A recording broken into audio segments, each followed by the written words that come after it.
पढ़ांगे।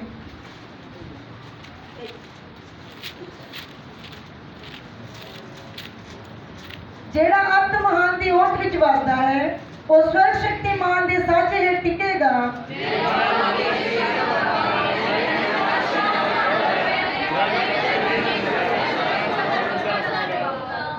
ਉਹ ਤਾਂ ਤੈਨੂੰ ਪਾਂਦੀ ਦੀ ਪਾਹੀ ਵਿੱਚੋਂ ਅਤੇ ਘਾਤਕ ਮਰੀ ਤੋਂ ਛੁਟਕਾਰਾ ਦੇਵੇਗਾ।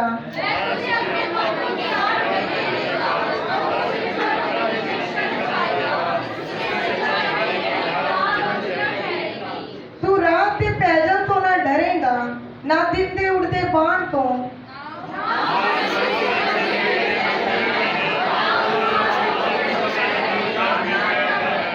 ਤੇਰੇ ਮੁੱਢ 1000 ਅਤੇ ਤੇਰੇ ਸੱਜੇ ਹੱਥ 10,000 ਡਿੱਗਣਗੇ, ਪਰ ਉਹ ਤੇਰੇ ਨੇੜੇ ਨਾ ਆਵੇਗੀ।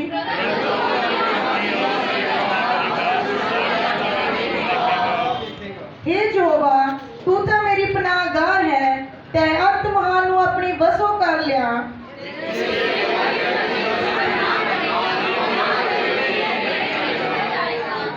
ਉਹ ਤਾਂ ਆਪਣੇ ਦੂਤਾਂ ਨੂੰ ਤੇਰੇ ਲਈ ਹੁਕਮ ਦੇਵੇਗਾ ਭਈ ਉਹ ਤੇਰੀਆਂ ਸਾਰੀਆਂ ਰਾਹਾਂ ਵਿੱਚ ਤੇਰੀ ਰੱਖਿਆ ਕਰ।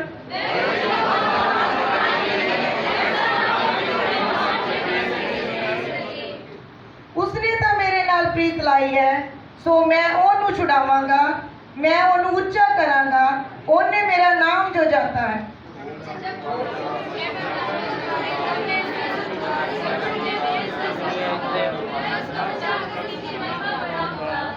आखिरी है तुसी मिल के पढ़ांगे। आज्ञा दे वादे नाल वो मेरी निशान करेगा अते वो अपनी मुक्ति दिखावेगा।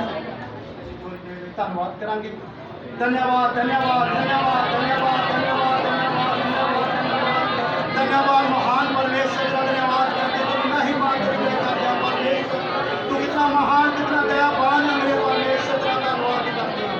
तेरी महिमा तेरी दया करते परमेश्वर। धन्यवाद जी।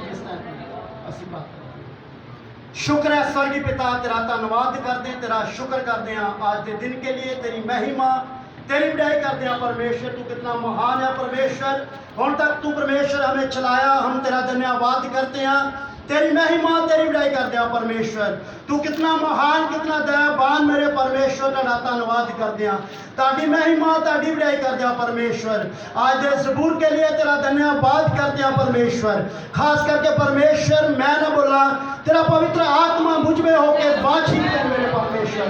आज तेरे बच्चे प्रभु तेरे वचन नू सुनते सुनते प्रभु चंगे हो जाए, तेरा धन्यवाद करते हैं। तेरी महिमा तेरी बढ़ाई करते हैं परमेश्वर।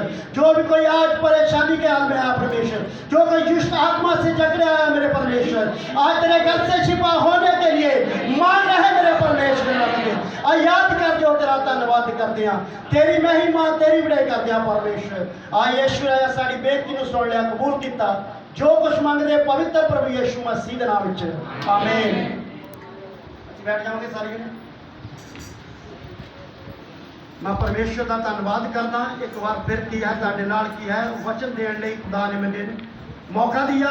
मैं परमेश्वर का धन्यवाद करदा हाँ। खास करके मैं अपने दासां का भी धन्यवाद करदा हाँ जिन्होंने सानू समा दिता है। मैं बहुत परमेश्वर का धन्यवाद करदा हाँ। जिन्हें भी जन अज हजूरी च परमेश्वर ही आए हैं उन्होंने भी मैं धन्यवाद करदा हाँ कि परमेश्वर प्रतिदिन किया सानू संभालता है और सानू पिछा के रखता है कि तुसी सारे उन्हें देखते हैं कि अज का जो समा है वो सही नहीं है, बहुत समा भयानक है। चारों ओर क्या शैतान जड़ा है उन्हें की है लोगों को घेरा हुआ है। ज़्यादा किया कि मसीहा लोगों के किया शैतान जड़ा है उन्होंने किया बहुत ज़्यादा किया, उन्होंने क्या है कि अगे बढ़ने लिए किया रुकावट कर रहा। तुसी देखते हैं कि जिस तरह छत्तीसगढ़ में किया बहुत ज़्यादा किया चर्चा के उत्ते किया हमला हो रहा है, बहुत सारे किया लोगों को मारिया जाता है और किया परमेश्वर के दासां भी बहुत ज़्यादा उधर मारिया जाता है। इस करके किया कि असी परमेश्वर की हजूरी दे विच बने रहना है, कभी भी असी परमेश्वर की हजूरी तो दूर नहीं होना। किया कि असी पहले देखांगे महान दी ओट विच वसदा है, जेड़ा अत महान दी ओट विच वसदा है वो सर्व शक्तिमान दे साजे हेठ टिकेगा। वो सर्व शक्तिमान दे साजे हेठ टिकेगा। किया कि जेड़ा परमेश्वर दी शरणा विच रहिंदा है, जेड़ा उहदी छाया दे हेठ रहिंदा है, ਪਰਮੇਸ਼ਰ ਨੂੰ ਕੀ ਕਰਦਾ ਹੈ? ਆਪਣੇ ਸੱਜੇ ਹੱਥ ਬਿਠਾਵੇਗਾ। ਹਿੰਦੀ ਚ ਪੜ੍ਹਦੇ ਆ जो परम प्रधान के छाए स्थान में बैठा रहे। ਕੀ ਹੈ ਕਿ ਇਸ ਜਗ੍ਹਾ ਤੇ ਅਸੀਂ ਦੇਖਦੇ ਹਾਂ ਛਾਇਆ ਦੀ ਗੱਲ ਹੈ। ਕੀ ਹੈ ਕਿ ਜਿਹੜਾ ਪਰਮੇਸ਼ਰ ਦੀ ਛਾਇਆ ਦੇ ਹੇਠ ਰਹਿੰਦਾ ਹੈ ਉਹ ਸਰਵ ਸ਼ਕਤੀਮਾਨ ਦੇ ਸੱਜੇ ਹੇਠ ਟਿਕੇਗਾ। ਜਿਹੜੀ ਛਾਇਆ ਹੈ ਉਹਦਾ ਵੀ ਕੁਝ ਮਤਲਬ ਹੈ। ਜਿਹੜੀ ਸਾਡਾ ਪਰਛਾਵਾਂ ਹੈ ਉਹਦਾ ਕੋਈ ਮਤਲਬ ਹੈ। ਅਸੀਂ ਦੇਖਦੇ ਹਾਂ ਕਿ ਪਰਮੇਸ਼ਰ ਦਾ ਦਾਸ ਜੋ ਪਤਰਸ ਚੱਲਦਾ ਸੀਗਾ ਉਹਦੇ ਪਰਛਾਵੇਂ ਦੇ ਨਾਲ ਕੀ ਆ ਲੋਕ ਚੰਗੇ ਹੁੰਦੇ ਸੀਗੇ। ਜੇਕਰ ਅੱਜ ਤੁਸੀਂ ਵੀ ਉਹ ਕਰਨਾ ਚਾਹੁੰਦੇ ਆ ਫਿਰ ਕੀ ਆ ਸਾਨੂੰ ਪਰਮੇਸ਼ਰ ਦੀ ਛਾਇਆ ਹੇਠ ਰਹਿਣਾ ਚਾਹੀਦਾ ਹੈ। ਜੇਕਰ ਸੱਜੇ ਹੱਥ ਵਾਸਤੇ ਬੈਠਣਾ ਚਾਹੁੰਦੇ ਆ ਫਿਰ ਕੀ ਆ ਸਾਨੂੰ ਪਰਮੇਸ਼ਰ ਦੀ ਹਜ਼ੂਰੀ ਦੇ ਵਿੱਚ ਬਣੇ ਰਹਿਣਾ ਚਾਹੀਦਾ ਹੈ। ਕਿ ਪਰਮੇਸ਼ਰ ਜਿਹੜਾ ਮਹਾਨ ਹੈ। ਪਹਿਲੀ ਗੱਲ ਜਿਹੜੀ ਆਉਂਦੀ ਹੈ ਪਰਮੇਸ਼ਰ ਕੀ ਹੈ? ਮਹਾਨ ਹੈ। ਕਿ ਸਾਡਾ ਪਰਮੇਸ਼ਰ ਮਹਾਨ ਹੈ ਜਿਸ ਦੀ ਅਸੀਂ ਮਹਿਮਾ ਕਰਦੇ ਹਾਂ, ਜਿਸ ਦੀ ਅਸੀਂ ਸਤੁਤੀ ਕਰਦੇ ਹਾਂ। ਕਿ ਉਹ ਸਾਡੇ ਨਾਲ ਹਰ ਵਕਤ ਜਿਹੜਾ ਹੈ ਰਹਿਣ ਵਾਲਾ ਪਰਮੇਸ਼ਰ ਹੈ। ਇਨਸਾਨ ਸੋਚਦਾ ਹੈ ਕਿ ਮੈਂ ਇਕੱਲਾ ਰਹਿ ਗਿਆ। ਕਿਸੇ ਵੇਲੇ ਸਾਡੇ ਉੱਤੇ ਇਦਾਂ ਦੀ ਮੁਸੀਬਤ ਆ ਜਾਂਦੀ ਆ ਜਾਂ ਸਾਡੇ ਘਰ ਦੇ ਅੰਦਰ ਇਦਾਂ ਦੀ ਪਰੇਸ਼ਾਨੀ ਆ ਜਾਂਦੀ ਹੈ ਅਸੀਂ ਪ੍ਰਾਰਥਨਾ ਵੀ ਬੰਦ ਕਰ ਦਿੰਦੇ ਹਾਂ। ਅਸੀਂ ਉਸ ਵੇਲੇ ਕੀ ਕਹਿੰਦੇ ਆ ਕਿ ਪਰਮੇਸ਼ਰ ਨੇ ਵੀ ਮੈਨੂੰ ਕੀ ਕੀਤਾ ਹੈ? ਛੱਡ ਦਿੱਤਾ ਹੈ। ਪਰਮੇਸ਼ਰ ਦੇ ਵਚਨ 'ਚ ਲਿਖਿਆ ਨਾ ਮੈਂ ਤੁਹਾਨੂੰ ਕਦੀ ਛੱਡਾਂਗਾ ਨਾ ਮੈਂ ਕਦੀ ਤੁਹਾਨੂੰ ਨਾ ਤਿਆਗਾਂਗਾ। ਕੀ ਆ? ਪਰਮੇਸ਼ਰ ਦਾ ਵਾਅਦਾ ਹੈ। ਇਸ ਜਗ੍ਹਾ ਤੇ ਦਾਊਦ ਵੀ ਕੀ ਹੈ? ਪਰਮੇਸ਼ਰ ਦੇ ਵਾਅਦਿਆਂ ਨੂੰ ਕਹਿ ਰਿਹਾ ਹੈ। ਕਹਿੰਦਾ ਕਿ ਜੋ ਅੱਤ ਮਹਾਨ ਦੀ ਓਟ ਵਿੱਚ ਵਸਦਾ ਹੈ ਉਹ ਸਰਵ ਸ਼ਕਤੀਮਾਨ ਦੇ ਸਾਜੇ ਹੇਠ ਟਿਕੇਗਾ। ਅੱਗੇ वह सर्वशक्तिमान की छाया में ठिकाना पाएगा। ਕੀ ਹੈ ਕਿ ਉਹ ਪਰਮੇਸ਼ਰ ਉਹਨੂੰ ਆਪਣੀ ਛਾਇਆ ਦੇ ਅੰਦਰ ਰੱਖੇਗਾ। ਇਹ ਨਹੀਂ ਹੈ ਕਿ ਅਸੀਂ ਇੱਕ ਦਿਨ ਪ੍ਰਾਰਥਨਾ ਕਰਦੇ ਹਾਂ ਦੂਸਰੇ ਦਿਨ ਕਹਿੰਦੇ ਆ ਕਿ ਨਹੀਂ ਫੇਰ ਕਰ ਲਾਂਗੇ ਅਸੀਂ, ਹੈ ਨਾ। ਫਿਰ ਸਾਨੂੰ ਪਰਮੇਸ਼ਰ ਛਾਇਆ ਹੇਠ ਨਹੀਂ ਰੱਖੇਗਾ। ਹਰ ਵਕਤ ਹਰ ਸਮਾਂ ਪਰਮੇਸ਼ਰ ਨੂੰ ਯਾਦ ਕਰਨਾ ਹੈ। ਕੀ ਹੈ ਕਿ ਸਮਾਂ ਜਿਹੜਾ ਹੈ ਉਹ ਕੀ ਹੈ? ਚੱਲੀ ਜਾਣਾ ਹੈ ਪਰ ਅਸੀਂ ਅੱਗੇ ਨੂੰ ਜਾਣਾ ਹੈ, ਪਿੱਛੇ ਨੂੰ ਨਹੀਂ ਜਾਣਾ। ਸਮਾਂ ਪਰਮੇਸ਼ਰ ਦੇ ਆਉਣ ਦਾ ਬਹੁਤ ਨਜ਼ਦੀਕ ਹੈ। ਕੀ ਹੈ ਕਿ ਸਾਨੂੰ ਬਹੁਤ ਤਿਆਰੀ ਦੀ ਜ਼ਰੂਰਤ ਹੈ। ਕਿਸ ਤਰ੍ਹਾਂ ਦੂਸਰੇ ਲੋਕਾਂ ਨੂੰ ਤੁਸੀਂ ਲੈ ਕੇ ਆ ਸਕਦੇ ਆ ਜੇਕਰ ਸਾਡੇ ਜੀਵਨ ਵਿੱਚ ਪ੍ਰਾਰਥਨਾ ਨਹੀਂ, ਵਚਨ ਨਹੀਂ? ਕਿਸ ਤਰ੍ਹਾਂ ਅਸੀਂ ਲੈ ਕੇ ਆ ਸਕਦੇ? ਕੁਝ ਦੱਸਾਂਗੇ ਤਾਂ ਹੀ ਉਹ ਆਊਗਾ। ਜਾਂ ਆਪਣੇ ਵਿਸ਼ਵਾਸ ਬਾਰੇ ਦੱਸਾਂਗੇ ਪਰਮੇਸ਼ਰ ਨੇ ਮੇਰੇ ਜੀਵਨ ਦੇ ਵਿੱਚ ਆਹ ਕੰਮ ਕੀਤਾ ਹੈ, ਪਰਮੇਸ਼ਰ ਨੇ ਮੈਨੂੰ ਚੰਗਿਆਈ ਦਿੱਤੀ ਹੈ, ਮੈਨੂੰ ਕੀ ਹੈ ਉਸ ਦਲਦਲ ਤੋਂ ਬਾਹਰ ਕੱਢਿਆ ਹੈ, ਫਿਰ ਅਸੀਂ ਦੱਸ ਕੇ ਕਿਸੇ ਨੂੰ ਲਿਆ ਸਕਦੇ ਹਾਂ। ਜੇ ਸਾਡੇ ਜੀਵਨ ਦੇ ਵਿੱਚ ਕੋਈ ਗਵਾਹੀ ਨਹੀਂ ਤੇ ਫਿਰ ਅਸੀਂ ਕਿਸ ਤਰ੍ਹਾਂ ਲਿਆ ਸਕਦੇ ਹਾਂ? ਅੱਗੇ ਪੜਾਂਗੇ ਅਸੀਂ।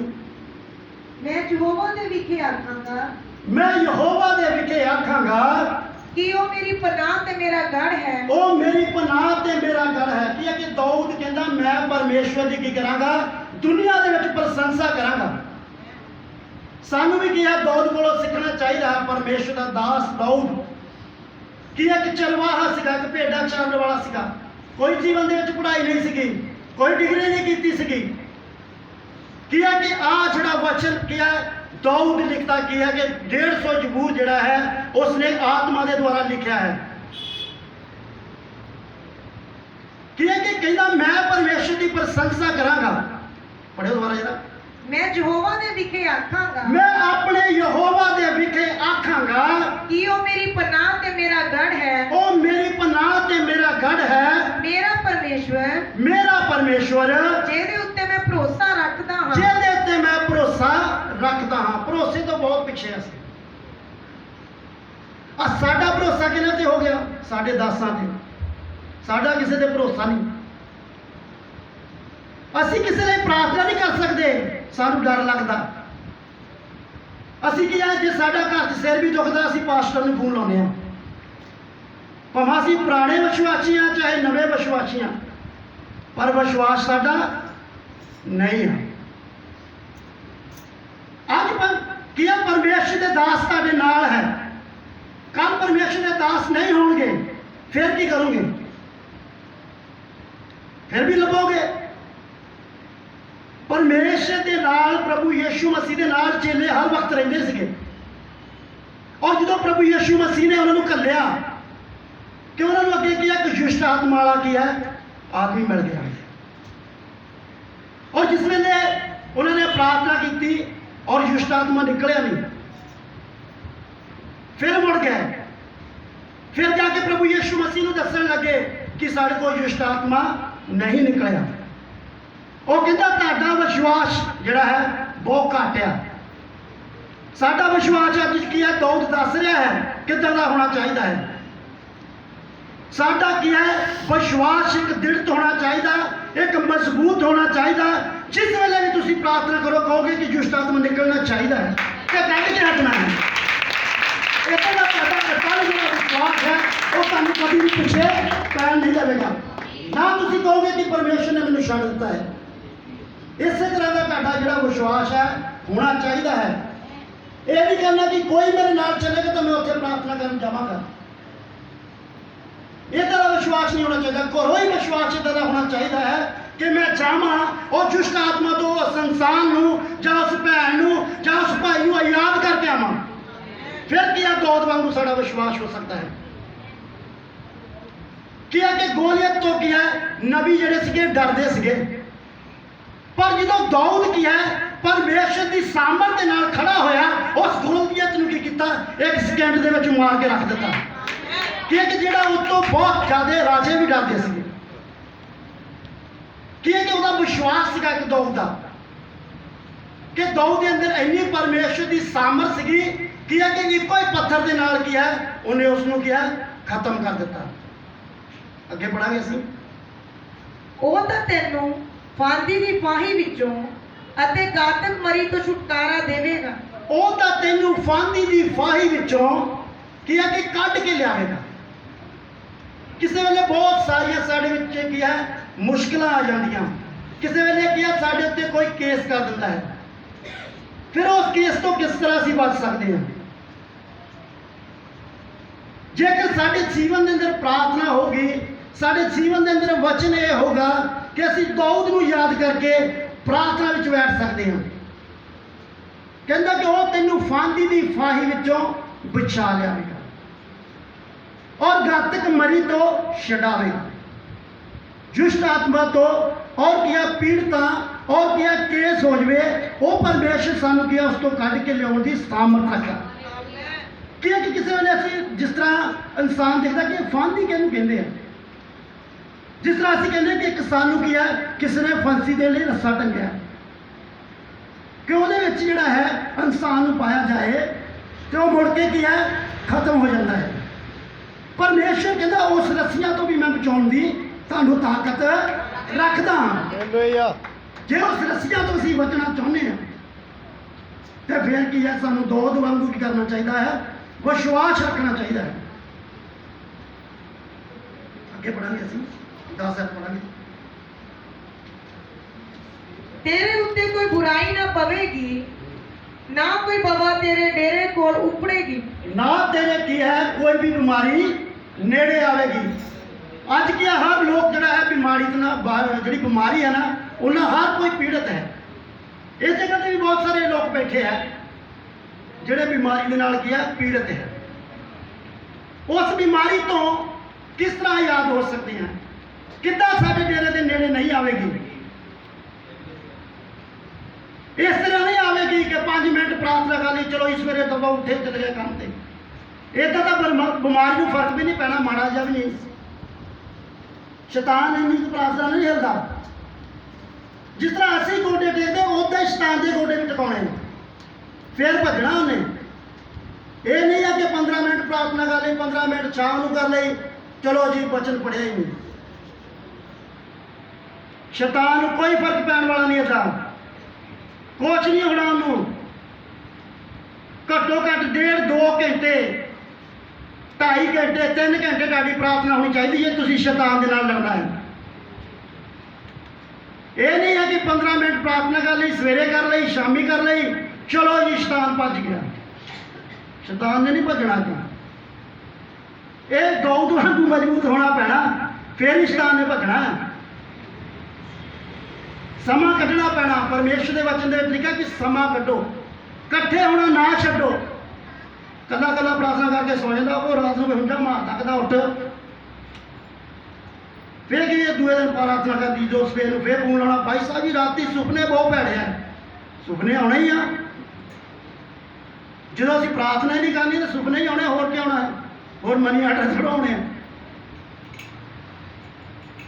ਕੀ ਹੈ ਕਿ ਪਰਮੇਸ਼ਰ ਕਹਿੰਦਾ ਮੈਂ ਤੈਨੂੰ ਉਸ ਫਾਂਦੀ ਤੋਂ ਜਿਹੜਾ ਹੈ ਬਚਾ ਲਿਆਵਾਂਗਾ ਕੱਢ ਲਿਆਵਾਂਗਾ ਪਰਮੇਸ਼ਰ ਦਾ ਦਾਸ ਦਾਊਦ ਜਿਹੜਾ ਹੈ ਕਿ ਉਹ ਬਹੁਤ ਪਰਮੇਸ਼ਰ ਦਾ ਕੀ ਹੈ ਇੱਕ ਬਿਸ਼ਕ ਦਾਸ ਹੈ ਉਹਨੇ ਬਚਪਨ ਦੇ ਵਿੱਚ ਕੀ ਮਿਹਨਤ ਕੀਤੀ ਹੈ ਕੀ ਕਰਦਾ ਸੀ ਉਹ ਪਰਮੇਸ਼ਰ ਦੀ ਆਰਾਧਨਾ ਕਰਦਾ ਸੀ ਉਹਨੇ ਬੀਨਾ ਇੱਕ ਬਣਾਇਆ ਸੀਗਾ ਕੀ ਹੈ ਕਿ ਬੀਨਾ ਵਜਾ ਕੇ ਕੀ ਕਰਦਾ ਸੀ ਪਰਮੇਸ਼ਰ ਦੀ ਆਰਾਧਨਾ ਕਰਦਾ ਹੁੰਦਾ ਸੀ ਮਹਿਮਾ ਕਰਦਾ ਹੁੰਦਾ ਸੀ 12 ਸਾਲ ਦੀ ਉਮਰ ਦੇ ਵਿੱਚ ਤੇ ਜਦੋਂ ਘਰੋਂ ਚਲੇ ਜਾਂਦਾ ਸੀਗਾ ਉਹਦੀ ਮਾਤਾ ਜਿਹੜੀ ਆ ਉਹ ਇੱਕ ਦਿਨ ਦੀ ਰੋਟੀ ਦਿੰਦੀ ਹੋਗੀ ਪਕਾ ਕੇ ਬਾਕੀ ਦਿਨਾਂ ਦੀ ਕਿੱਥੋਂ ਖਾਂਦਾ ਸੀਗਾ ਉਹ 4-4 5-5 ਦਿਨ ਕੀ ਆ ਜੰਗਲ ਦੇ ਵਿੱਚੋਂ ਵਾਪਸ ਨਹੀਂ ਸੀ ਆਉਂਦਾ ਤੇ ਕਿੱਥੋਂ ਖਾਂਦਾ ਸੀਗਾ